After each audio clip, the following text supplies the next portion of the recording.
Hello everyone सार Odia education को स्वागत करुच्ची आशा करुच्ची आपण माने समस्ते बहुत ही भलरे थे। आज सेसन आम डिस्कसन करवा पिला माने Odia pedagogy important MCQ question गुड़ाक आम फुल डिस्कस करवा।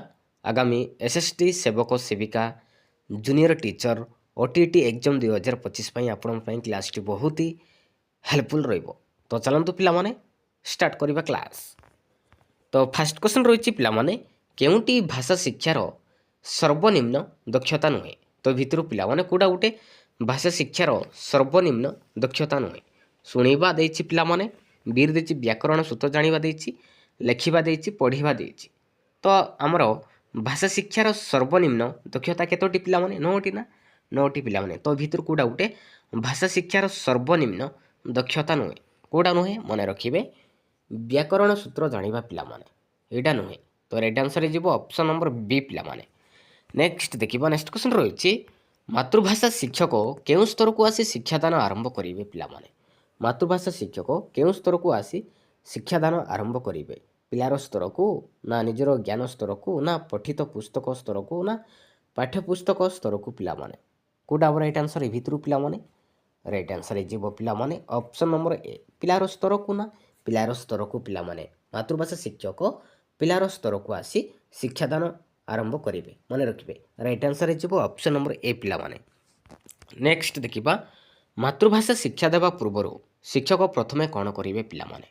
मातृभाषा शिक्षा देवा पूर्व शिक्षक प्रथमे कौन करेंगे पिलाटी कौन जानी जानापी चेष्टा करेंगे ना पिलाटी कौन पढ़ो ता जानापी चेष्टा करिवो ना पिलाटी मातृभाषा केतक आग्रही जानापी ना पिलार परिवार संपर्क में जाना कौटा राइट आंसर भितर पाने मन रखिए राइट आंसर हो ऑप्शन नंबर ए पिलाटी कौन जानी जानापी आम चेष्टा करवा मन रखिए राइट आंसर हो ऑप्शन नंबर ए पाने। नेक्स्ट देखिए नेक्स्ट क्वेश्चन रही शिशुटी जन्म होगा प्रथमे क्यों दक्षता अर्जन करने को चेष्टा करे पिलामाने क्यों दक्षता अर्जन करने को चेष्टा करे मन रखिए शुणा पिलामाने शुणा हो राइट आंसर। तो शुणापी चेष्टा करे। नेक्स्ट देखिबा तो नेक्स्ट क्वेश्चन रही पिलाटी कहवा बेले कौन सी त्रुटि कले शिक्षक कौन करेंगे। पिलाटी कहवा बेले कौन सी भूल कले शिक्षक कौन करेंगे पिलामाने संगे संगे ताहा संशोधन करेंगे ना अन्य पिलांक द्वारा संशोधन कराइबे ना पिलाटी को त्रुटि शून्य करी कहवाकू कहिबे ना शिक्षक निजे बारंबार ठीक शब्दटी कहिबे पिलामाने कौटा राइट आंसर हो पिलामाने ऑप्शन नंबर डी शिक्षक निजे बारंबार ठीक शब्दटी कहिबे पिलाटी जदि कहवा बेले कौन सी भूल कले शिक्षक निजे बारंबार ठीक शब्दटी कहिबे मन रखिए राइट आंसर हो ऑप्शन नंबर डी पिलामाने। नेक्स्ट देखिबा नेक्स्ट क्वेश्चन रही पिलामाने श्रवण और कथन दक्षतार विकास पई शिक्षक किपरि प्रस्तुत हेबे। श्रवण और कथन दक्षतार विकास पई शिक्षक किपरि प्रस्तुत हेबे पिलांक कथा को केवल शुणिबे ना पिलांक पुराण कहानी कहिबे ना पिलांक भल लगिला भली विषय बाछिबे ना पिला केवल कहिबे पिलामाने कौटा राइट आंसर भितर पिलामाने राइट आंसर कौटा हम मन रखिए राइट आंसर हो ऑप्शन नंबर सी पिलांक भल लगिला भली विषय बाछिबे मन रखिए। नेक्स्ट देखिबा नेक्स्ट क्वेश्चन रही गोटे पिलार पार्टी लगे जाए कहवा बेले आमे ताको चिन्हट किपरि करिबा पिलामाने गोटे पिलार पार्टी लगे जाए कहवा बेले आमे किपरि चिन्हट करिबा पठन दक्षता बेले ना लिखन दक्षता बेले ना श्रवण दक्षता बेले ना केउटी नुहे पिलामाने केतेबेले चिन्हट करिबा पिलामाने पढ़िला बेले ना पढ़िला बेले पिलामाने तो पठन दक्षता बेले राइट आंसर हो ऑप्शन नंबर ए पिलामाने। नेक्स्ट देखिबा पठनर विकास पई आमे केउ पद्धति ग्रहण करिबा पिलामाने पठनर विकास पई आमे किपरि केउ पद्धति ग्रहण करिबा केउ पद्धति पिलामाने बही पढ़ा को कहिबा ना अक्षर लिखा को कहिबा ना गल्प पठन प्रणाली ना छवि देखा प्रणाली पिलामाने कौटा राइट आंसर हो ऑप्शन नंबर सी पिलामाने गल्प पठन प्रणाली मन रखिए पठनर विकास पई गल्प पठन प्रणाली ग्रहण करिबा राइट आंसर हो ऑप्शन नंबर सी पिलामाने। नेक्स्ट देखिबा भाषा शिक्षा पई तृतीय कौशलटी किए भाषा शिक्षार तृतीय दक्षता कौटा पिलामाने कौटा मन रखिए ପଢ଼ିବା ନା ପଢ଼ିବା ପିଲାମାନେ ପଢ଼ିବା ତ ପ୍ରଥମ ଦକ୍ଷତା ହେଉଛି ଶୁଣିବା, ଦ୍ୱିତୀୟ ହେଉଛି କହିବା, ତୃତୀୟ ହେଉଛି ପଢ଼ିବା ଆଉ ଚତୁର୍ଥ ହେଉଛି ଲେଖିବା। ତ ରାଇଟ୍ ଆନ୍ସର୍ ହେଇଯିବ ଅପସନ୍ ନମ୍ବର ସି ପଢ଼ିବା ପିଲାମାନେ। ନେକ୍ସଟ ଦେଖିବା ଶ୍ରବଣ, କଥନ, ପଠନ ଓ ଲିଖନ ଏଗୁଡ଼ିକ ମଧ୍ୟରୁ କେଉଁ ଶିଶୁମାନଙ୍କର କଷ୍ଟକର ହୁଏ? ଶୁଣିବା, କହିବା, ପଢ଼ିବା, ଲେଖିବା। ତ ଏ ଚାରୋଟି ଦକ୍ଷତା ତ ଶିଶୁମାନଙ୍କୁ କେଉଁଟା କଷ୍ଟ ହୋଇଥାଏ ପିଲାମାନେ? ଶ୍ରବଣ ନା କଥନ ନା ପଠନ ନା ଲିଖନ ପିଲାମାନେ ମନେ ରଖିବେ। ଲେଖିବା ନା ଲେଖିବା ପିଲାମାନେ ଲେଖିବା ଶିଶୁମାନଙ୍କୁ କଷ୍ଟକର ମନେ ହୁଏ। ତ ରାଇଟ୍ ଆନ୍ସର୍ ହେଇଯିବ ଅପସନ୍ ନମ୍ବର ଡି। ନେକ୍ସଟ ଦେଖିବା ଲିଖନ ଦକ୍ଷତା ଅର୍ଜନ କରିବା ଶିଶୁ ପାଇଁ କଷ୍ଟକର ହୁଏ କାହିଁକି ପିଲାମାନେ? ଲିଖନ ଦକ୍ଷତା ଅର୍ଜନ କରିବା ଶିଶୁ ପାଇଁ କଷ୍ଟକର ହୁଏ କାହିଁକି? କାହିଁକି ପିଲାମାନେ ମନେ ରଖିବେ ଶିଶୁ ହାତର ମାଂସପେଶୀ ଓ ସ୍ନାୟୁ ପ୍ରସ୍ତୁତ ନଥାଏ, ତ ଶିଶୁଟି ଲେଖିବାର ଟିକେ କଷ୍ଟ ପାଇଥାଏ ମନେ ରଖିବେ। ରାଇଟ୍ ଆନ୍ସର୍ ହେଇଯିବ ଅପସନ୍ ନମ୍ବର ସି। ନେକ୍ସଟ ଦେଖିବା ପାଠ୍ୟପୁସ୍ତକମାନଙ୍କ ଭିତରେ କେଉଁ ଶ୍ରେଣୀର ପାଠ୍ୟପୁସ୍ତକଟି ସମନ୍ୱିତ ପାଠ୍ୟପୁସ୍ତକର ଅନ୍ତର୍ଗତ? ପ୍ରଥମ ଶ୍ରେଣୀ ନା ଚତୁର୍ଥ ଶ୍ରେଣୀ ନା ତୃତୀୟ ଶ୍ରେଣୀ? କେଉଁଟା ହେବ ରାଇଟ୍ ଆନ୍ସର୍ ଏଇ ଭିତରୁ ପିଲାମାନେ?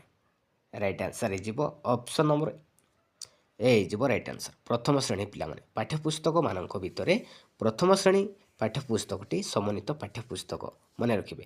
ରାଇଟ୍ ଆନ୍ସର୍ ହେଇଯିବ ଅପସନ୍ ନମ୍ବର ଏ ମନେ ରଖିବେ। ତ ପ୍ରଥମ ଶ୍ରେଣୀର କେଉଁ ବହି ପିଲାମାନେ ମନେ ରଖିବେ? ହସ ଖେଳ। ଆଉ ଦ୍ୱିତୀୟ ଶ୍ରେଣୀର ହେଉଛି ହସଖୁସି ମନେ ରଖିବେ। ରାଇଟ୍ ଆନ୍ସର୍ ହେଇଯିବ ଅପସନ୍ ନମ୍ବର ଏ। ନେକ୍ସଟ ଦେଖିବା ନେକ୍ସଟ କ୍ୱେଶ୍ଚନ୍ ରହିଛି ପିଲାମାନେ ପ୍ରଥମ ଶ୍ରେଣୀ ପାଠ୍ୟପୁସ୍ତକର ନାମ କ'ଣ ପିଲାମାନେ?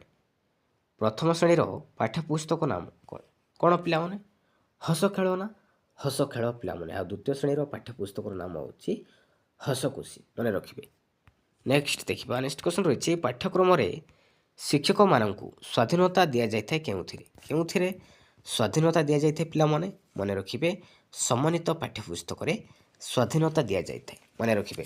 ରାଇଟ୍ ଆନ୍ସର୍ ହେଇଯିବ ଅପସନ୍ ନମ୍ବର ଡି ପିଲାମାନେ। ନେକ୍ସଟ ଦେଖିବା ତାତ୍ତ୍ୱିକ ପଠନର ପ୍ରଧାନ ଲକ୍ଷ୍ୟ କ'ଣ ପିଲାମାନେ? ତାତ୍ତ୍ୱିକ ପଠନର ପ୍ରଧାନ ଲକ୍ଷ୍ୟ କ'ଣ କ'ଣ ପିଲାମାନେ? ବୋଧଜ୍ଞାନ ହାସଲ ନା ଅଧିକ ମୂଲ୍ୟାଙ୍କ ରଖିବା ନା ଉତ୍ତୀର୍ଣ୍ଣ ହେବା ନା ଚାକିରି କରିବା ପିଲାମାନେ? କେଉଁଟା ହେବ ରାଇଟ୍ ଆନ୍ସର୍? ରାଇଟ୍ ଆନ୍ସର୍ ହେଇଯିବ ଅପସନ୍ ନମ୍ବର ଏ ବୋଧଜ୍ଞାନ ହାସଲ କରିବା। ତାତ୍ତ୍ୱିକ ପଠନର ପ୍ରଧାନ ଲକ୍ଷ୍ୟ ହେଉଛି ପିଲାମାନେ ବୋଧଜ୍ଞାନ ହାସଲ କରିବା ମନେ ରଖିବେ। ନେକ୍ସଟ ଦେଖିବା ନେକ୍ସଟ କ୍ୱେଶ୍ଚନ୍ ରହିଛି ଦୈନିକ ସମ୍ବାଦପତ୍ର ପାଠ କରିବା ତ ଏଇଟା ଗୋଟେ କି ପ୍ରକାରର ପଠନ ପିଲାମାନେ? ବ୍ୟାପକ ପଠନ ନା ତାତ୍ତ୍ୱିକ ପଠନ ନା ସମ୍ବାଦ ପଠନ ନା ସରସ ପଠନ ପିଲାମାନେ? ଏଇଟା ହେଇଯିବ ପିଲାମାନେ ବ୍ୟାପକ ପଠନ ମନେ ରଖିବେ। ଦୈନିକ ସମ୍ବାଦପତ୍ର ପାଠ କରିବା ଏଇଟା ହେଉଛି ପିଲାମାନେ ବ୍ୟାପକ ପଠନ ମନେ ରଖିବେ। ନେକ୍ସଟ ଦେଖିବା କେଉଁଟି ତାତ୍ତ୍ୱିକ ପଠନର କାର୍ଯ୍ୟ ନୁହେଁ? ତ ଭିତରୁ ପିଲାମାନେ କେଉଁଟା ଗୋଟେ ତାତ୍ତ୍ୱିକ ପଠନର କାମ ନୁହେଁ ପିଲାମାନେ? ଅପସନ୍ ଏ ଦେଇଛି କ୍ଲିଷ୍ଟ ଶବ୍ଦକ ଚିହ୍ନଟୀକରଣ, ବି ଦେଇଛି କଠିନ ଶବ୍ଦରେ ବ୍ୟାଖ୍ୟା ଦେଇଛି ପିଲାମାନେ, ସି ଦେଇଛି ବିଷୟବସ୍ତୁକୁ ମୋଟାମୋଟି ଭାବରେ ବୁଝିବା, ଡି ଦେଇଛି ବ୍ୟବହାରିକ ବ୍ୟାକରଣ ଜାଣିବା। ତ ରାଇଟ୍ ଆନ୍ସର୍ କେଉଁଟା ହେବ ମନେ ରଖିବେ? ରାଇଟ୍ ଆନ୍ସର୍ ହେଇଯିବ ଅପସନ୍ ନମ୍ବର ସି ବିଷୟବସ୍ତୁକୁ ମୋଟାମୋଟି ଭାବରେ ବୁଝିବା। ଏଇଟା କିନ୍ତୁ ତାତ୍ତ୍ୱିକ ପଠନର କାମ ନୁହେଁ ମନେ ରଖିବେ। ନେକ୍ସଟ ଦେଖିବା କେଉଁଟି ପଦ୍ୟ ଶିକ୍ଷାଦାନର ଉଦ୍ଦେଶ୍ୟ ନୁହେଁ? ତ ଭିତରୁ ପିଲାମାନେ କେଉଁଟା ଗୋଟେ ପଦ୍ୟ ଶିକ୍ଷାଦାନର ଉଦ୍ଦେଶ୍ୟ ନୁହେଁ ପିଲାମାନେ? ଅପସନ୍ ଏ ଦେଇଛି ସୌନ୍ଦର୍ଯ୍ୟବୋଧର ବିକାଶ ଦେଇଛି, ବି ଦେଇଛି ରସବୋଧର ବିକାଶ ଦେଇଛି ପିଲାମାନେ, ସି ଦେଇଛି ବ୍ୟବହାରିକ ବ୍ୟାକରଣ ପ୍ରୟୋଗ ଦେଇଛି, ଡି ଦେଇଛି ଶବ୍ଦ ଜ୍ଞାନ ଅଭିବୃଦ୍ଧି ଦେଇଛି। ତ ରାଇଟ୍ ଆନ୍ସର୍ କେଉଁଟା ହେବ ମନେ ରଖିବେ? ରାଇଟ୍ ଆନ୍ସର୍ ହେଇଯିବ ଅପସନ୍ ନମ୍ବର ସି ବ୍ୟବହାରିକ ବ୍ୟାକରଣର ପ୍ରୟୋଗ। ଏଇଟା କିନ୍ତୁ ପଦ୍ୟ ଶିକ୍ଷାଦାନର ଉଦ୍ଦେଶ୍ୟ ନୁହେଁ ମନେ ରଖିବେ।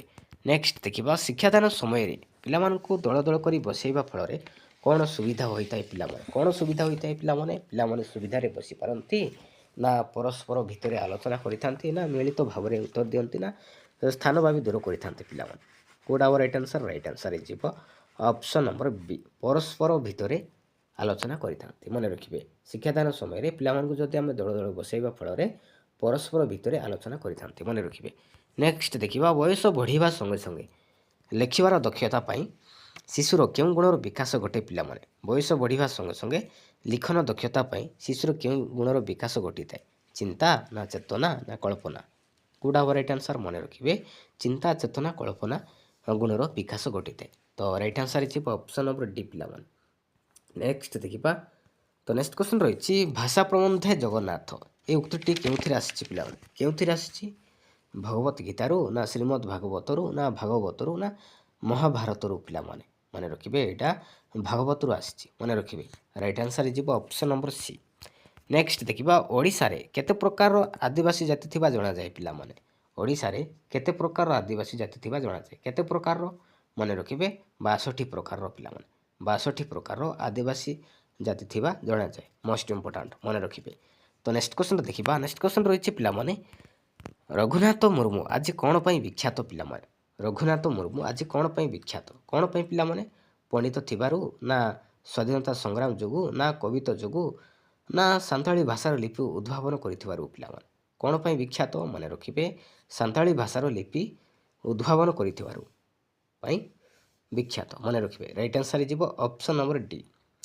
नेक्स्ट देखिबा नेक्स्ट क्वेश्चन रहिछि शिक्षण शिक्षादान समय रे श्रेणी गृह रे केउ प्रक्रियाटी भल पिलामाने शिक्षण शिक्षादान समय रे श्रेणी गृह रे केउ प्रक्रियाटी भल शिक्षक पिलांको शिखाइबा ना पिलाठू पिलाको शिखाइबा ना बापा माँ पिलांको शिखाइबा ना पिलाटी ट्यूशन सारंक ठारू शिखिबा केउ प्रक्रियाटी भल शिक्षण शिक्षादान समय रे मन रखिए पिलाठू पिलाको शिखाइबा मन रखिए राइट आंसर हो ऑप्शन नंबर बी पिला माने। नेक्स्ट देखिबा मूल्यवानर उद्देश्य केउटी नुहे तो भितरु पिला माने कोडा गोटे मूल्यवानर उद्देश्य नुहे पिला माने ऑप्शन रे देछि दुर्बलतार चिन्हटीकरण देछि बी रे देछि दुर्बलतार चिन्हटीकरण और तार प्रतिकारमूलक कार्य देछि पिला माने सी रे देछि मूल्यवान शिक्षार्थीर प्रगति रे बाधा दिए डी देछि मूल्यवान शिक्षार्थीर प्रगति रे सहाय्य करे तो राइट आंसर कोडा हबो मन रखिए राइट आंसर हो ऑप्शन नंबर बी पिला माने दुर्बलतार चिन्हटीकरण और तार प्रतिकारमूलक कार्य एटा किंतु मूल्यवानर उद्देश्य नुहे पिला माने राइट आंसर हो ऑप्शन नंबर बी।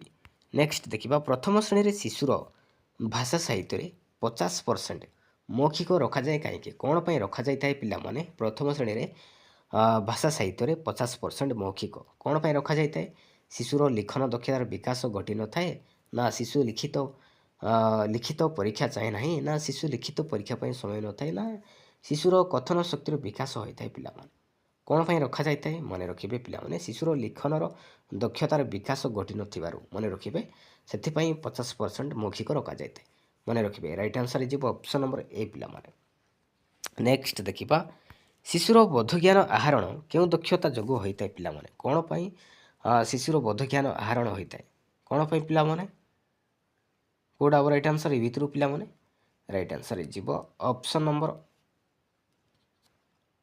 ए जो राइट आंसर श्रवण और पठन शुणा और पढ़ा दक्षता जोगु होइताय शिशुर बोधज्ञान आहरण मन रखिए आउ शिशुर भाव प्रकाशन केउ दक्षता जोगु होइताय शिशुर भाव प्रकाश केउ दक्षता जोगु होइताय मन रखिए कथन और लेखन कहिबा और लेखिबा द्वारा होइताय मन रखिए मोस्ट इंपोर्टेंट। नेक्स्ट देखिबा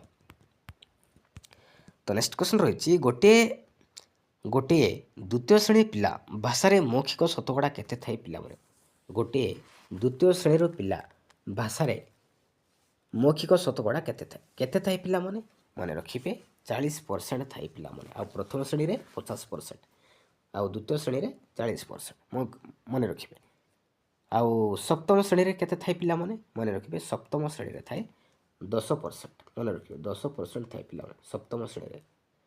नेक्स्ट देखिबा नेक्स्ट क्वेश्चन रही बंधनी मध्यरु उत्तरटी बाछि शून्य स्थान पूरण कले परीक्षार्थी को कौन सुविधा हुए कौन सुविधा होता है पिला माने कम लेखा पड़े ना समय कम खर्च हुए ना बंधनी मध्य शब्द मध्य भावना सीमित रहे ना अनुमान करी जहाँ गोटे लेखि हुए पिला मन रखिए बंधनी मध्य शब्द मध्य भावना सीमित रहे पिला मन रखिए।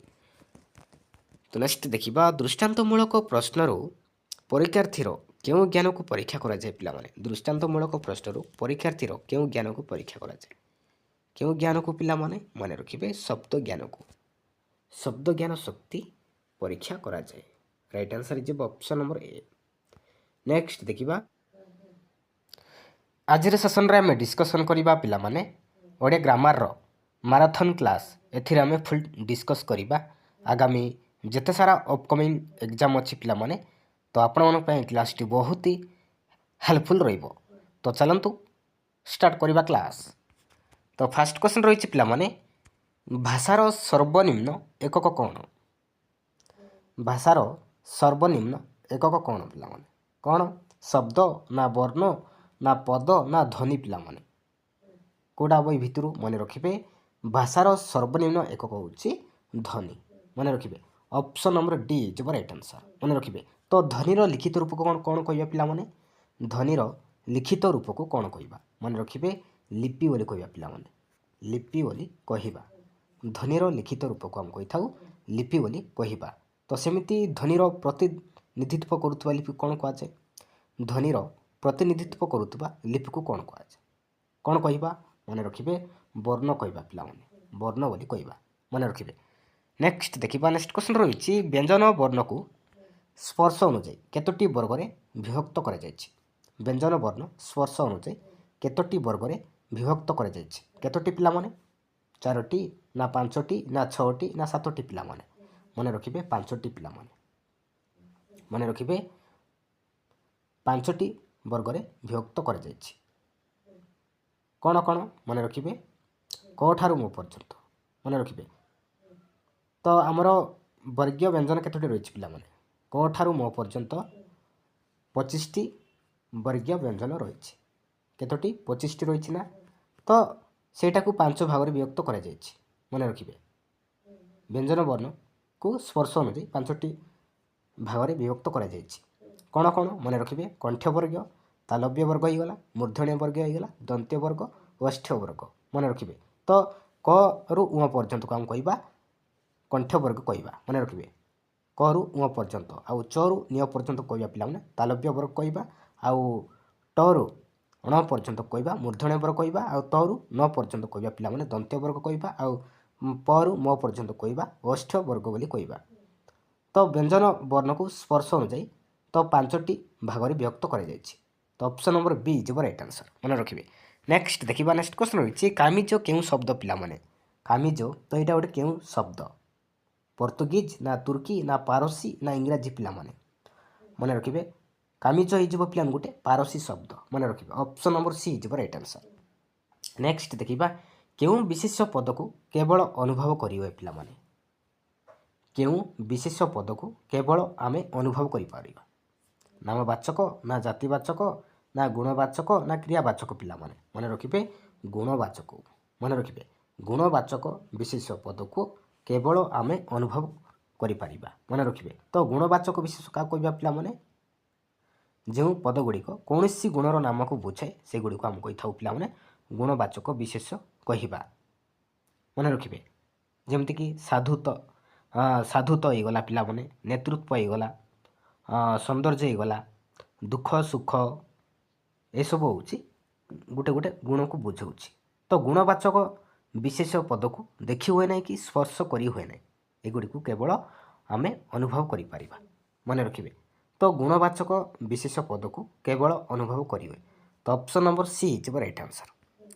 नेक्स्ट देखिबा ट वर्ण को केउ वर्ग कहा जाए पिला माने ट वर्ण को केउ वर्ग कहबा केउ वर्ग कहबा पिला माने ट वर्ण को कंठ ना मूर्धन्य ना दंत्य ना ओष्ठ्य पिला माने मन रखिए ट वर्ण को कहबा पिला माने मूर्धन्य वर्ग कहबा मन रखिए। तो कंठ वर्ग मन रखिए कंठ वर्ग हूँ पिला माने क रु उ पर्यंत मन रखिए क रु उ पर्यंत कहबा आम कंठ वर्ग कहबा क ख ग घ उ मन रखिए।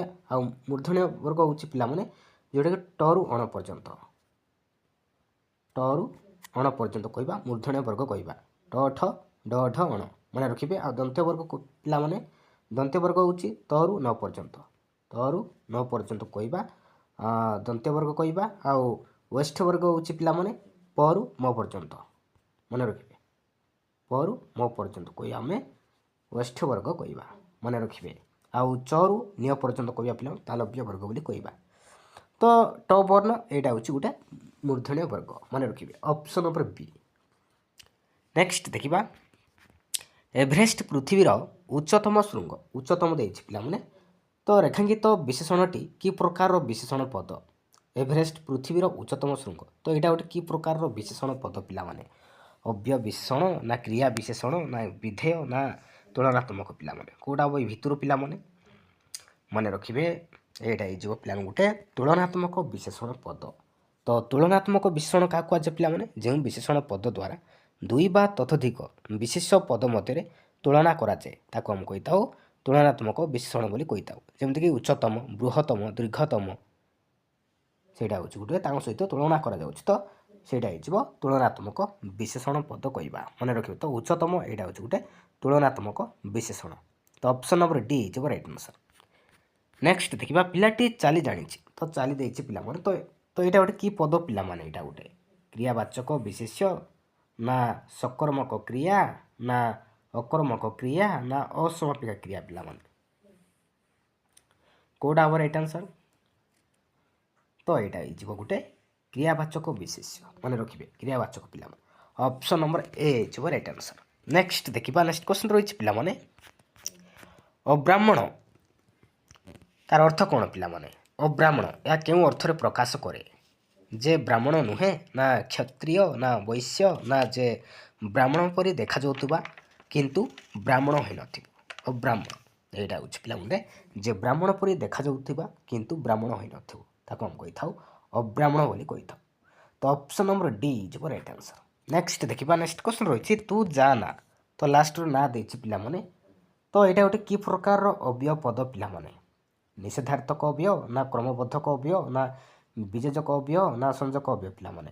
ଏଇଟା ହେଉଛି ପିଲାମାନେ ଗୋଟେ ନିଷେଧାର୍ଥକ ଅବ୍ୟୟ ପଦ, ମନେ ରଖିବେ। ନିଷେଧାର୍ଥକ ମନେ ରଖିବେ, ନ, ନା, ନି, ନଚେତ୍, ନାହିଁ ଏସବୁ ଲାଗିଲା ମାନେ ସେଇଟା ହେଇଯିବ ନିଷେଧାର୍ଥକ ଅବ୍ୟୟ ପଦ, ମନେ ରଖିବେ। ଅପସନ୍ ନମ୍ବର ଏ ଯିବ ରାଇଟ୍ ଆନ୍ସର୍। ନେକ୍ସଟ ଦେଖିବା, ଟାଇଲ୍ ଘର। ତ ଏଇଟା ଗୋଟେ କି ପ୍ରକାରର ବିଶେଷଣ ପଦ? ଅବ୍ୟୟ ବିଶେଷଣ, ନା ସାର୍ବନାମିକ ବିଶେଷଣ, ନା ବିଶେଷ ରୂପୀ ବିଶେଷଣ, ନା ସାମନ୍ଧିକ ବିଶେଷଣ ପିଲାମାନେ? ମନେ ରଖିବେ ଟାଇଲ୍ ଘର, ତ ଏଇଟା ହେଇଯିବ ବିଶେଷ ରୂପୀ ବିଶେଷଣ, ମନେ ରଖିବେ। ଅପସନ୍ ନମ୍ବର ସି ହେଇଯିବ ରାଇଟ୍ ଆନ୍ସର୍। ନେକ୍ସଟ ଦେଖିବା, ନେକ୍ସଟ କ୍ୱେଶ୍ଚନ୍ ରହିଛି ପିଲାମାନେ, ଠିକ୍ ଯେପରି ଭୂତଟାଏ ପରି ଦିଶୁଛି ରେଖାଙ୍କିତ ପଦଟି କି ପ୍ରକାରର ବିଶେଷଣ ପଦ? ଠିକ୍ ଦେଇଛି ପିଲାମାନେ, ତ ଏଇଟା ଗୋଟେ କି ପ୍ରକାରର ବିଶେଷଣ ପଦ ପିଲାମାନେ? ଅବ୍ୟୟ ବିଶେଷଣ, ନା ବିଶେଷଣର ବିଶେଷଣ, ନା ବିଧେୟ ବିଶେଷଣ, ନା କ୍ରିୟା ବିଶେଷଣ ପିଲାମାନେ? ଏଇଟା ହେଇଯିବ ଅବ୍ୟୟ ବିଶେଷଣ, ନା ଅବ୍ୟୟ ବିଶେଷଣ ପଦ, ମନେ ରଖିବେ। ନେକ୍ସଟ ଦେଖିବା, ନେକ୍ସଟ କ୍ୱେଶ୍ଚନ୍ ରହିଛି ପିଲାମାନେ, ନିମ୍ନସ୍ଥ ପଦମାନଙ୍କ ଭିତରୁ କେଉଁଟି ବିଶେଷଣ ପଦ? ତ ଏଇ ଭିତରୁ ପିଲାମାନେ କୋଉଟା ଗୋଟେ ବିଶେଷଣ ପଦ ପିଲାମାନେ? ଗୋପବନ୍ଧୁ ଦେଇଛି, ସୁଆଣ୍ଡ ଦେଇଛି, ଜନ୍ମ ଦେଇଛି, ଗରିବ ଦେଇଛି। ତ ଏଇ ଭିତରୁ କୋଉଟା ଗୋଟେ ବିଶେଷଣ ପଦ? କୋଉଟା? ମନେ ରଖିବେ ଗରିବ ପିଲାମାନେ। ଗରିବ ହେଇଯିବ ଗୋଟେ ବିଶେଷଣ ପଦ, ମନେ ରଖିବେ। Option number D. ନେକ୍ସଟ ଦେଖିବା, ଜେଡ଼େ ବାଉଁଶକୁ ସେଡ଼େ ପୋଲ ରେଖାଙ୍କିତ ପଦ ଗୁଡ଼ିକ କି ପ୍ରକାର ଅବ୍ୟୟ? ଜେଡ଼େ ସେଡ଼େ ଦେଇଛି ପିଲାମାନେ, ଜେଡ଼େ ସେଡ଼େ, ତ ଏଇଟା ଗୋଟେ କି ପ୍ରକାର ଅବ୍ୟୟ ପଦ? ସମ୍ଭାବନା ସୂଚକ, ନା ପରିମାଣ ସୂଚକ ଅବ୍ୟୟ, ନା ନିଷେଧାତ୍ମକ, ନା ସାଦୃଶ୍ୟ ବୋଧକ ପିଲାମାନେ? ଜେଡ଼େ ସେଡ଼େ, ତ ଏଇଟା ହେଇଯିବ ଗୋଟେ ପରିମାଣ ସୂଚକ ଅବ୍ୟୟ ପଦ, ମନେ ରଖିବେ। ଅପସନ୍ ନମ୍ବର ବି। ନେକ୍ସଟ ଦେଖିବା, ନେକ୍ସଟ କ୍ୱେଶ୍ଚନ୍ ରହିଛି, ଶବ୍ଦରେ ପ୍ରତ୍ୟୟ ଯୋଗ କରି ଯେଉଁ ନୂଆ ଶବ୍ଦ ଗଠିତ ହୁଏ ତାକୁ କ'ଣ କୁହାଯାଏ? ଶବ୍ଦ ପରେ ଯେଉଁ ପ୍ରତ୍ୟୟ ଯୋଗ ହୁଏ ସେଟାକୁ ଆମେ କ'ଣ କହିବା ପିଲାମାନେ? କୋଉଟା ହବ ରାଇଟ୍ ଆନ୍ସର୍? ମନେ ରଖିବେ ଶବ୍ଦ ପରେ ପ୍ରତ୍ୟୟ ଯୋଗ କରି ଯେଉଁ ନୂଆ ଶବ୍ଦ ଗଠିତ ହୁଏ ତାକୁ ଆମେ କହିଥାଉ ତଦ୍ଧିତ ଶବ୍ଦ କହିବା ନା, ମନେ ରଖିବେ ତଦ୍ଧିତ ଶବ୍ଦ। ଆଉ ଧାତୁ ପରେ ଯେଉଁ ପ୍ରତ୍ୟୟ ଯୋଗ ହୁଏ ତାକୁ ଆମେ କହିବା କୃଦନ୍ତ ଶବ୍ଦ କହିବା। ତ ଅପସନ୍ ନମ୍ବର ବି ଯିବ ରାଇଟ୍ ଆନ୍ସର୍। ନେକ୍ସଟ ଦେଖିବା, କ୍ରିୟାର ମୂଳପିଣ୍ଡକୁ କ'ଣ କୁହାଯାଏ ପିଲାମାନେ? କ୍ରିୟାର ମୂଳପିଣ୍ଡକୁ କ'ଣ କହିବା? ଶବ୍ଦ କହିବା, ନା ଧାତୁ, ନା ପଦ, ନା ପ୍ରତ୍ୟୟ କହିବା ପିଲାମାନେ? ମନେ ରଖିବେ ପିଲାମାନେ ଧାତୁ, ନା ଧାତୁ କହିବା ପିଲାମାନେ। କ୍ରିୟାର ମୂଳପିଣ୍ଡକୁ ଧାତୁ କୁହାଯାଏ। ଅପସନ୍ ନମ୍ବର ବି ଯିବ ରାଇଟ୍ ଆନ୍ସର୍। ନେକ୍ସଟ ଦେଖିବା, ବିଜ୍ଞାନ ବେଦ ବିଷ୍ଣୁ ଦାଶରଥୀ। ବିଜ୍ଞାନ ବେଦ ବିଷ୍ଣୁ ଦାଶରଥୀ, ତ ଏଇ ଚାରୋଟି ଶବ୍ଦ ପିଲାମାନେ, ତ ଏ ଭିତରୁ କୋଉଟା ଗୋଟେ ତଦ୍ଧିତ ଶବ୍ଦ? ବିଜ୍ଞାନ, ନା ବେଦ, ନା ବିଷ୍ଣୁ, ନା ଦାଶରଥୀ? ତ ଏ ଭିତରୁ କୋଉଟା ଗୋଟେ ତଦ୍ଧିତ ଶବ୍ଦ ପିଲାମାନେ? ମନେ ରଖିବେ ଦାଶରଥୀ ପିଲାମାନେ। ଦାଶରଥୀ ହେଇଯିବ ତଦ୍ଧିତ ଶବ୍ଦ। ବିଜ୍ଞାନ ବେଦ ବିଷ୍ଣୁ ଏଇଟା ହେଇଯିବ କୃଦନ୍ତ ଶବ୍ଦ ହେଇଯିବ, ମନେ ରଖିବେ। ଶବ୍ଦ ପରେ ଯେଉଁ ପ୍ରତ୍ୟୟ ଯୋଗ ହୁଏ ତାକୁ ଆମେ କହିବା ତଦ୍ଧିତ ଶବ୍ଦ କହିବା। ଧାତୁ ପରେ ଯେଉଁ ପ୍ରତ୍ୟୟ ଯୋଗ ହୁଏ ତାକୁ ଆମେ କହିବା କୃଦନ୍ତ ଶବ୍ଦ ବୋଲି କହିବା। ତ ଅପସନ୍ ନମ୍ବର ଡି ହେଇଯିବ ରାଇଟ୍ ଆନ୍ସର୍। ତ ଏଇଟା ହେଇଯିବ ଗୋଟେ ତଦ୍ଧିତ ଶବ୍ଦ। ନେକ୍ସଟ ଦେଖିବା, ରାମ ଶ୍ରେଣୀରେ ପ୍ରଥମ ହୋଇଛି। ପ୍ରଥମ ଏଇଟା ଗୋଟେ କି ପ୍ରକାରର ବିଶେଷଣ ପଦ ପିଲାମାନେ? ସଂଖ୍ୟାବାଚକ, ନା ପରିମାଣବାଚକ, ନା ପୂର୍ଣ୍ଣବାଚକ, ନା ଅବସ୍ଥାବାଚକ ପିଲାମାନେ? କୋଉଟା ହେବ ରାଇଟ୍ ଆନ୍ସର୍ ମନେ ରଖିବେ ପିଲାମାନେ। ପ୍ରଥମ ଦ୍ୱିତୀୟ ତୃତୀୟ ଚତୁର୍ଥ ପଞ୍ଚମ ଏସବୁ ଲାଗିଲା ମାନେ ହେଇଯିବ ପୂର୍ବବାଚକ। ମନେ ରଖିବେ ଏଇଟା ହେଇଯିବ ପୂର୍ବବାଚକ ପିଲାମାନେ। ତ ସଂଖ୍ୟାବାଚକ ହେଇଯିବ 1 2 3 4 ଯେତେ ବି ସଂଖ୍ୟା ଅଛି ତାକୁ ଆମେ କହିବା ସଂଖ୍ୟାବାଚକ ବିଶେଷଣ ପଦ କହିବା। ତ ଅପସନ୍ ନମ୍ବର ସି ହେଇଯିବ ରାଇଟ୍ ଆନ୍ସର୍। ନେକ୍ସଟ ଦେଖିବା ଆପେ କେଉଁ ବାଚକ ସର୍ବନାମ ପିଲାମାନେ। ଆପେ ଆପଣ ଆପଣଙ୍କୁ। ତ ଏଇଟା ଗୋଟେ କି ପ୍ରକାର ସର୍ବନାମ ପିଲାମାନେ। ଏଇଟା ହେଇଯିବ କ'ଣ ଆତ୍ମବାଚକ ସର୍ବନାମ। ମନେ ରଖିବେ ଅପସନ୍ ନମ୍ବର ଏ ହେଇଯିବ ରାଇଟ୍ ଆନ୍ସର୍। ନେକ୍ସଟ ଦେଖିବା ନେକ୍ସଟ କ୍ୱେଶ୍ଚନ୍ ରହିଛି ସେ ମୋତେ ଉତ୍ତର ଦେଲେ ନାହିଁ। ଏଠାରେ ମୁଖ୍ୟ କର୍ମ କିଏ ପିଲାମାନେ। ସେ ମୋତେ ଉତ୍ତର ଦେଲେ ନାହିଁ। ଏଠାରେ ମୁଖ୍ୟ କର୍ମ କିଏ କିଏ ପିଲାମାନେ। ସେ ନା ମୋତେ ନା ଉତ୍ତର ଦେଲେ। ମୁଖ୍ୟ କର୍ମ କେଉଁଟା ହେବ। ସେ ମୋତେ ଉତ୍ତର ଦେଲେ ନାହିଁ। ମନେ ରଖିବେ ଏଥିରେ ହେଇଯିବ ମୁଖ୍ୟ କର୍ମ ହେଇଯିବ ମୋତେ ହେବ ପିଲାମାନେ। ମନେ ରଖିବେ ଯଦି ଏଥିରେ ଯଦି ଗୌଣ କର୍ମ କେଉଁଟା ଯଦି ହେଇଥିଲେ କେଉଁଟା ହେଇଥାନ୍ତା ପିଲାମାନେ। ସେ ମୋତେ କ'ଣ ଦେଲେ ନାହିଁ ନା ଉତ୍ତର ଦେଲେ ନାହିଁ। ତ ଉତ୍ତର ହେଇଥାନ୍ତା ଗୌଣ କର୍ମ ହେଇଥାନ୍ତା। ମନେ ରଖିବେ ତ ମୋତେ ହେଇଯିବ ଗୋଟେ ମୁଖ୍ୟ କର୍ମ। ଅପସନ୍ ନମ୍ବର ବି। ନେକ୍ସଟ ଦେଖିବା ଦାନ୍ତ ଦେଖାଇବା ଏଇ ରୂଢ଼ିର ଅର୍ଥ କ'ଣ ପିଲାମାନେ। ଦାନ୍ତ ଦେଖାଇବା ଏଇ ରୂଢ଼ିର ଅର୍ଥ କ'ଣ ହେବ। ଦାନ୍ତ ଘଷିବା ନା ଦାନ୍ତ ବାହାରକୁ ଚକଚକ କରି ଦେଖାଇବା ନା ପରିହାସ କରିବା ନା ଦାନ୍ତକୁ ରୋଗ ହେବା ପିଲାମାନେ। କେଉଁଟା ହେବ ରାଇଟ୍ ଆନ୍ସର୍ ଏ ଭିତରୁ ପିଲାମାନେ। ରାଇଟ୍ ଆନ୍ସର୍ କେଉଁଟା ହେବ ମନେ ରଖିବେ। ରାଇଟ୍ ଆନ୍ସର୍ ହେଇଯିବ ପିଲାମାନେ ପରିହାସ କରିବା। ମନେ ରଖିବେ ଦାନ୍ତ ଦେଖାଇବା ତାର ଅର୍ଥ ହେଇଯିବ ପରିହାସ କରିବା। ଅପସନ୍ ନମ୍ବର ସି ହେଇଯିବ ରାଇଟ୍ ଆନ୍ସର୍। ନେକ୍ସଟ ଦେଖିବା କେଉଁଟି କୃଦନ୍ତ ପଦ। ତ ଏ ଭିତରୁ ପିଲାମାନେ କେଉଁଟା ଗୋଟେ କୃଦନ୍ତ ପଦ ପିଲାମାନେ। ଶାସକ ନା ନବୀନ ନା ସାମାଜିକ ନା ଜାତୀୟ ପିଲାମାନେ। କେଉଁଟା ହେବ ରାଇଟ୍ ଆନ୍ସର୍। ରାଇଟ୍ ଆନ୍ସର୍ ହେଇଯିବ ଅପସନ୍ ନମ୍ବର ଏ ଶାସକ ପିଲାମାନେ। ତ ନେକ୍ସଟ କ୍ୱେଶ୍ଚନ୍ ଦେଖିବା ପିଲାମାନେ। ନେକ୍ସଟ କ୍ୱେଶ୍ଚନ୍ ରହିଛି କେଉଁଟି ଶୁଦ୍ଧ ପଦ। ତ ଭିତରୁ ପିଲାମାନେ କେଉଁଟା ଗୋଟେ ଶୁଦ୍ଧ ଶବ୍ଦ ପିଲାମାନେ। ଅବଶେଷର ଶୁଦ୍ଧ ଶବ୍ଦ କେଉଁଟା ହେବ। କେଉଁଟା ହେବ ରାଇଟ୍ ଆନ୍ସର୍। ରାଇଟ୍ ଆନ୍ସର୍ ହେଇଯିବ ଅପସନ୍ ନମ୍ବର ଏ ପିଲାମାନେ ଅବଶେଷ। ଦନ୍ତେଶରେ ଅକାର ପୁଣି ଦନ୍ତେଶ ତ ଅବଶେଷ ଅପସନ୍ ନମ୍ବର ଏ ହେଇଯିବ ରାଇଟ୍ ଆନ୍ସର୍। ନେକ୍ସଟ ଦେଖିବା ନେକ୍ସଟ କ୍ୱେଶ୍ଚନ୍ ରହିଛି ପିଲାମାନେ ଐକିକ ଶବ୍ଦର ବିପରୀତ ଶବ୍ଦ କ'ଣ ହେବ। ଐକିକ ଶବ୍ଦର ବିପରୀତ ଶବ୍ଦ କ'ଣ ହେବ ପିଲାମାନେ। ପ୍ରାମାଣିକ ନା ପାରମାର୍ଥିକ ହେବ ନା ପାରତ୍ରିକ ହେବ ନା ପ୍ରାରବ୍ଧ ହେବ ପିଲାମାନେ। କେଉଁଟା ହେବ ରାଇଟ୍ ଆନ୍ସର୍। ରାଇଟ୍ ଆନ୍ସର୍ ହେଇଯିବ ଅପସନ୍ ନମ୍ବର ସି ପିଲାମାନେ ପାରତ୍ରିକ ହେବ। ମନେ ରଖିବେ ଅପସନ୍ ନମ୍ବର ସି ହେଇଯିବ ରାଇଟ୍ ଆନ୍ସର୍। ନେକ୍ସଟ ଦେଖିବା କେଉଁଟି ସମ୍ୟକ ଶବ୍ଦର ସମପର୍ଯ୍ୟାୟବାଚୀ ଶବ୍ଦ ନୁହେଁ। ତ ଭିତରୁ ପିଲାମାନେ କେଉଁଟା ଗୋଟେ ସମ୍ୟକ ଶବ୍ଦର ସମପର୍ଯ୍ୟାୟବାଚୀ ଶବ୍ଦ ନୁହେଁ ପିଲାମାନେ। ବିଶଦ ଦେଇଛି ପ୍ରାଞ୍ଜଳ ଦେଇଛି ସଂକ୍ଷିପ୍ତ ଦେଇଛି ପିଲାମାନେ ବିସ୍ତୃତ ଦେଇଛି। ତ ଭିତରୁ କେଉଁଟା ଗୋଟେ ସମ୍ୟକ ଶବ୍ଦର ସମପର୍ଯ୍ୟାୟବାଚୀ ଶବ୍ଦ ନୁହେଁ। କେଉଁଟା ନୁହେଁ ମନେ ରଖିବେ ପିଲାମାନେ ସଂକ୍ଷିପ୍ତ ନୁହେଁ। ତ ରାଇଟ୍ ଆନ୍ସର୍ ହେଇଯିବ ଅପସନ୍ ନମ୍ବର ସି। ନେକ୍ସଟ ଦେଖିବା ସନ୍ଥ ବିନୋବାଙ୍କ ଜୀବନୀ ସମସ୍ତେ ପାଠ କରିବା ଉଚିତ। ଏଥିରେ ବିଶେଷଣ ପଦଟି କିଏ ପିଲାମାନେ। ସନ୍ଥ ଦେଇଛି ସମସ୍ତେ ଦେଇଛି ଜୀବନୀ ଦେଇଛି ପାଠ ଦେଇଛି। ତ ଭିତରୁ କେଉଁଟା ଗୋଟେ ବିଶେଷଣ ପଦ ପିଲାମାନେ। କେଉଁଟା ହେବ ରାଇଟ୍ ଆନ୍ସର୍। ରାଇଟ୍ ଆନ୍ସର୍ ହେଇଯିବ ଅପସନ୍ ନମ୍ବର ଏ ସନ୍ଥ ପିଲାମାନେ। ମନେ ରଖିବେ ସନ୍ଥ ହେଉଛି ଗୋଟେ ବିଶେଷଣ ପଦ। ମନେ ରଖିବେ ନେକ୍ସଟ ଦେଖିବା ନେକ୍ସଟ କ୍ୱେଶ୍ଚନ୍ ରହିଛି ପିଲାମାନେ ପରି ଉପସର୍ଗଟି କେଉଁ ଅର୍ଥରେ ବ୍ୟବହୃତ ହୁଏ। ନିଷିଦ୍ଧ ଅର୍ଥରେ ନା ବ୍ୟାପ୍ୟ ଅର୍ଥରେ ନା ନିକଟ ଅର୍ଥରେ ନା ବ୍ୟତିକ୍ରମ ଅର୍ଥରେ ପିଲାମାନେ। କେଉଁଟା ହେବ ରାଇଟ୍ ଆନ୍ସର୍। ରାଇଟ୍ ଆନ୍ସର୍ ହେଇଯିବ ଅପସନ୍ ନମ୍ବର ବି ବ୍ୟାପ୍ୟ ଅର୍ଥରେ। ମନେ ରଖିବେ ନେକ୍ସଟ ଦେଖିବା ନେକ୍ସଟ କ୍ୱେଶ୍ଚନ୍ ରହିଛି ପିଲାମାନେ ମୁଁ ଚାଲି ଚାଲି କ୍ଳାନ୍ତ ହୋଇଅଛି। ଉକ୍ତ ବାକ୍ୟଟିର ଅସମାପିକା କ୍ରିୟା ନିର୍ଣ୍ଣୟ କର। ତ ଭିତରୁ ପିଲାମାନେ କେଉଁଟା ଗୋଟେ ଅସମାପିକା କ୍ରିୟା ପିଲାମାନେ। ମୁଁ ଚାଲି ଚାଲି କ୍ଳାନ୍ତ ହୋଇଅଛି। କେଉଁଟା ହେବ ରାଇଟ୍ ଆନ୍ସର୍। ଅସମାପିକା କ୍ରିୟା କାହାକୁ କୁହାଯାଏ। ଯେଉଁ କ୍ରିୟାର ବ୍ୟବହାର ଦ୍ୱାରା ବାକ୍ୟର ଅର୍ଥ ସମ୍ପୂର୍ଣ୍ଣ ରୂପେ ପ୍ରକାଶ ପାଏ ନାହିଁ ଅନ୍ୟ କ୍ରିୟାର ଅପେକ୍ଷା ରଖେ ତାକୁ ଆମେ କହିବା ଅସମାପିକା କ୍ରିୟା କହିବା। ତ ତା ମାନେ କମ୍ପ୍ଲିଟ୍ ହେଇନାହିଁ ପିଲାମାନେ। କେଉଁଟା ହେବ ରାଇଟ୍ ଆନ୍ସର୍। ଚାଲି ଚାଲି ନା ଚାଲି ଚାଲି ପିଲାମାନେ ତ କମ୍ପ୍ଲିଟ୍ ହେଇନି। ତ ଏଇଟା ହେଉଛି ପିଲାମାନେ ଗୋଟେ ଅସମାପିକା କ୍ରିୟା। ମନେ ରଖିବେ ନେକ୍ସଟ ଦେଖିବା ନେକ୍ସଟ କ୍ୱେଶ୍ଚନ୍ ରହିଛି ପିଲାମାନେ ଶିଷ୍ୟର ଶିଷ୍ୟ ଏକ ପଦରେ ପ୍ରକାଶ କର। ଶିଷ୍ୟର ଶିଷ୍ୟ ତାକୁ ଯଦି ଆମେ ଏକ ପଦରେ ପ୍ରକାଶ କଲେ କ'ଣ ହେବ ପିଲାମାନେ। ଶିଷ୍ୟା ହେବ ନା ଉପଶିଷ୍ୟ ହେବ ନା ଉପଶିଷ୍ୟା ହେବ ନା ଗୁରୁ ହେବ ପିଲାମାନେ। କ'ଣ ହେବ ମନେ ରଖିବେ ପିଲାମାନେ ଉପଶିଷ୍ୟ ହେବ। ରାଇଟ୍ ଆନ୍ସର୍ ହେଇଯିବ ଅପସନ୍ ନମ୍ବର ବି ମୋଷ୍ଟ ଇମ୍ପୋର୍ଟାଣ୍ଟ ପିଲାମାନେ।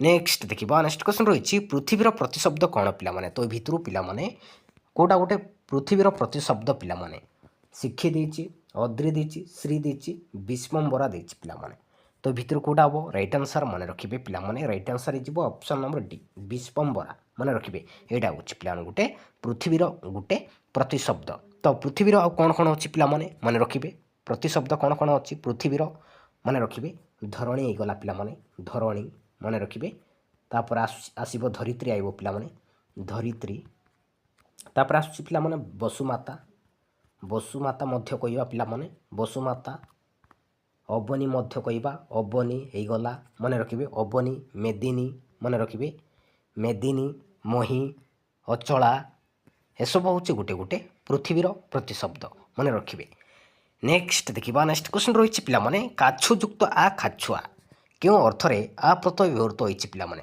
दक्ष अर्थरे ना पीड़ित अर्थरे ना नेतृत्व अर्थरे ना संजोग अर्थरे पिलाने काछुयुक्त आ काछुआ क्यों अर्थरे आ प्रत्यय व्यवहार होती कौटा हम मन रखिए पिलाने पीड़ित अर्थरे तो राइट आंसर हो ऑप्शन नंबर बी नेक्स्ट देखा सरलता शब्दटी कि प्रकार विशेष्य तो पिलाने प्रश्न पचारि सरलता तो यहाँ गोटे कि प्रकार विशेष्य पिलाने व्यक्तिवाचक ना जातिवाचक ना गुणवाचक ना क्रियावाचक पिलाने यहाँ हूँ पिलाने गोटे कौन गुणवाचक ना गुणवाचक मन रखा जमीक सरलता होगला निरीहता होगला नम्रता साधुता नेतृत्व सौंदर्य शैशव सुख दुख बंधुता एसबू हूँ गोटे गोटे कौन गुण को बुझुची ना मन रखिए यहाँ हूँ गोटे सरलता हूँ पिलाने गोटे गुणवाचक विशेष्य गुणवाचक विशेष पद को देखी हुए नहीं कि स्पर्श करी हुए नहीं केवल अनुभव करी हुए मन रखिए ताको हम कहवा पिलाने गुणवाचक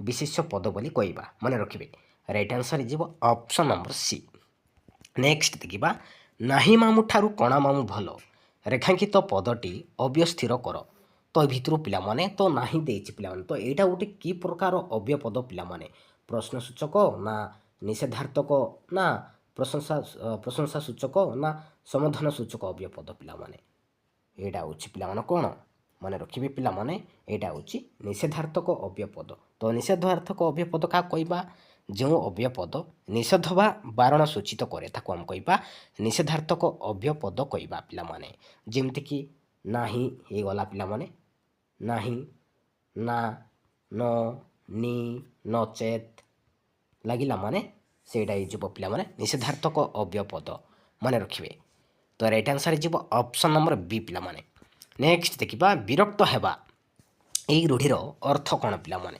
विरक्त हेबा नाकाइबा ना नाकदेम करवा ना नाक टेकिबा ना नाक छिंचाड़ा पिलाने विरक्त हेबा तार अर्थ कौन पिलाने मन रखिए पिलाने यहाँ हो पिलाने कौन नाक छिंचाड़ा मन रखिए राइट आंसर हो ऑप्शन नंबर डी पिलाने नेक्स्ट देखा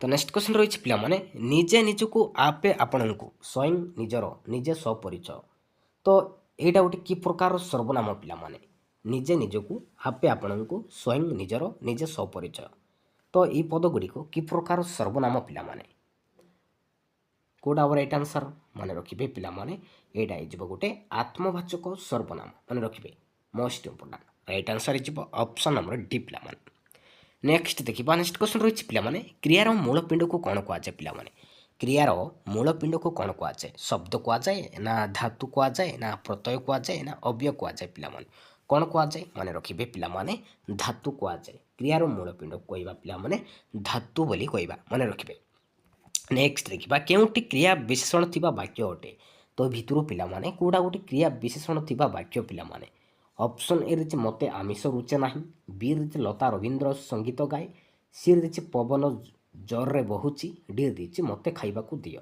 तो भितर कौटा गोटे क्रिया विशेषण थिबा वाक्य पिलाने कौटा हम राइट आंसर मन रखिए पिलाने राइट आंसर हो ऑप्शन नंबर सी पवन जोर रे बहुची तो यहाँ हूँ पिलाने गोटे क्रिया विशेषण थिबा वाक्य मन रखिए नेक्स्ट देखा नेक्स्ट क्वेश्चन रही पिलाने से पुस्तकटी देवाकू कहिथिला मात्र देला नहीं तो मात्र तो यहाँ गोटे कि प्रकार अव्यय पद पिलाने संजक ना विजेजक ना समय सूचक ना संभावना सूचक पिलाने यहाँ हूँ पिलाने गोटे कौन विजेजक अव्यय पद ना विजेजक अव्यय पद मन रखिए मात्र गला किंतु मन रखिए किंतु गला पिलाने किंतु ଅଥଚ ତଥାପି ପରନ୍ତୁ ଯଦିଓ ଲାଗିଲା ମାନେ ଏସବୁ ଗୋଟେ ଗୋଟେ କ'ଣ ବିଯୋଜକ ଅବ୍ୟୟ ପଦ ମନେ ରଖିବେ।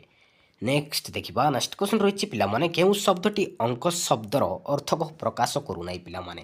ତ ଭିତରୁ ପିଲାମାନେ ଅଙ୍କ ଶବ୍ଦର ଅର୍ଥକୁ ପ୍ରକାଶ କରୁନାହିଁ। ଏ ଭିତରୁ କେଉଁଟା ସଂଖ୍ୟା ନା ରେଖା ନା କିରଣ ନା କଳ ପିଲାମାନେ କେଉଁଟା ହବ ରାଇଟ୍ ଆନ୍ସର୍ ମନେ ରଖିବେ ପିଲାମାନେ। ରାଇଟ୍ ଆନ୍ସର୍ ହେଇଯିବ ଅପସନ୍ ନମ୍ବର ସି କିରଣ ପିଲାମାନେ ମନେ ରଖିବେ। ତ ଅଙ୍କ ସଂଖ୍ୟା ହେଇଗଲା ରେଖା ହେଇଗଲା କଳ ଆଉ କ'ଣ ଅଛି ପିଲାମାନେ ନାଟକର ବିଭାଗ ଏସବୁ ହେଉଛି ପିଲାମାନେ ଗୋଟେ ଗୋଟେ କ'ଣ ଅଙ୍କ ଶବ୍ଦର ଅର୍ଥକୁ ପ୍ରକାଶ କରୁଛି କିନ୍ତୁ କିରଣ ନୁହେଁ ପିଲାମାନେ। କିରଣ ହେଉଛି ପିଲାମାନେ ଗୋଟେ କରର ଅର୍ଥକୁ ପ୍ରକାଶ କରୁଛି ମନେ ରଖିବେ। ନେକ୍ସଟ ଦେଖିବା ପିଲାମାନେ ନେକ୍ସଟ କ୍ୱେଶ୍ଚନ୍ ରହିଛି ପିଲାମାନେ ବିରାଡ଼ି ବୈଷ୍ଣବ ତାର ଅର୍ଥ କ'ଣ ପିଲାମାନେ। ମାନେ ଅର୍ଥର ମୂଳ ନା ଠକ ନା ଅତି ପ୍ରିୟ ନା ନକଲି ରୂପ ପିଲାମାନେ। ବିରାଡ଼ି ବୈଷ୍ଣବ ତାର ଅର୍ଥ ହେଉଛି ପିଲାମାନେ ଠକ ମନେ ରଖିବେ। ରାଇଟ୍ ଆନ୍ସର୍ ଯିବ ଅପସନ୍ ନମ୍ବର ବି। ନେକ୍ସଟ ଦେଖିବା କେଉଁଟି ଶବ୍ଦଟି ଠିକ୍ ପିଲାମାନେ। ତ ଶୁଦ୍ଧ ଶବ୍ଦ ଦେଇଛି ପିଲାମାନେ। ତ ଷାଣ୍ମାସିକର ଶୁଦ୍ଧ ଶବ୍ଦ କେଉଁଟା ହବ ଏଇ ଭିତରୁ କେଉଁଟା ହବ ରାଇଟ୍ ଆନ୍ସର୍ ମନେ ରଖିବେ। ରାଇଟ୍ ଆନ୍ସର୍ ହେଇଯିବ ଅପସନ୍ ନମ୍ବର ବି ପିଲାମାନେ। ପ୍ରଥମେ ବୁଦ୍ଧିନେଶ ଲାଗିବ ପିଲାମାନେ ଷାଣ୍ମାସିକ ବୁଦ୍ଧିନେଶ ଲାଗିବ ଅପସନ୍ ନମ୍ବର ବି।